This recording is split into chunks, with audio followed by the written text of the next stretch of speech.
In the whole of the Middle East, only 3 armies are left with British officers. They're the Trucial Oman Scouts, the Sultan of Muscat's army, and here, with its headquarters in Aden, the Federal Regular Army of South Arabia. Its roots lie deep in the sand and mountains of the old northwest frontier. All that was 3/4 of a century ago and belongs to Kipling and regimental histories. But some similarities still remain. Commanding the 5,000-strong force of the Federal Regular Army is a former Royal Hampshire officer.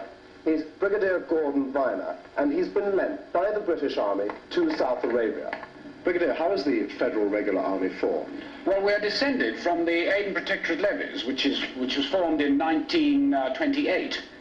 In 1961, we were handed over to the new government of the Federation, hence our present name, the Federal Regular Army.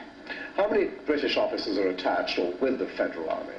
At the present, there are 59 British officers and 181 British other ranks.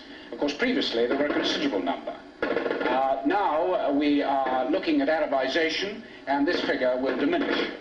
So, presumably, in the end, there will be no British officers left? In the final end, yes, there will be no British officers at all. In Aden, in our training organisation, we have an apprentice school, and we take the sons of officers and soldiers of the army and educate them with a technical and military bias.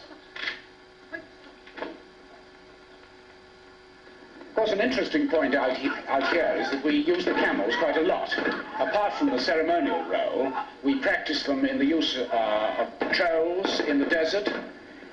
They are going out there frequently.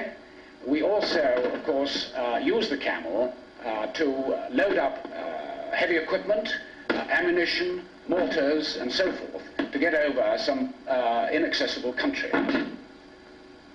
Communications are absolutely vital and must be of the highest order.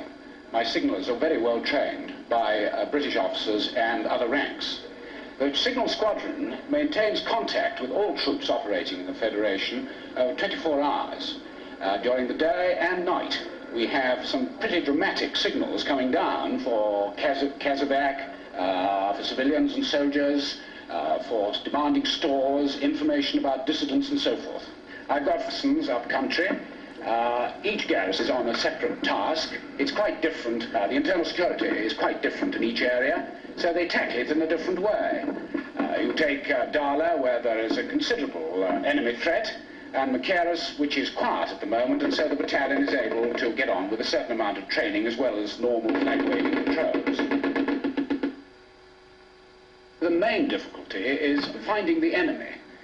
He comes over the border at any time, does his dirty work, and gets off quickly. And it's jolly difficult to catch them in all that terrain and countryside.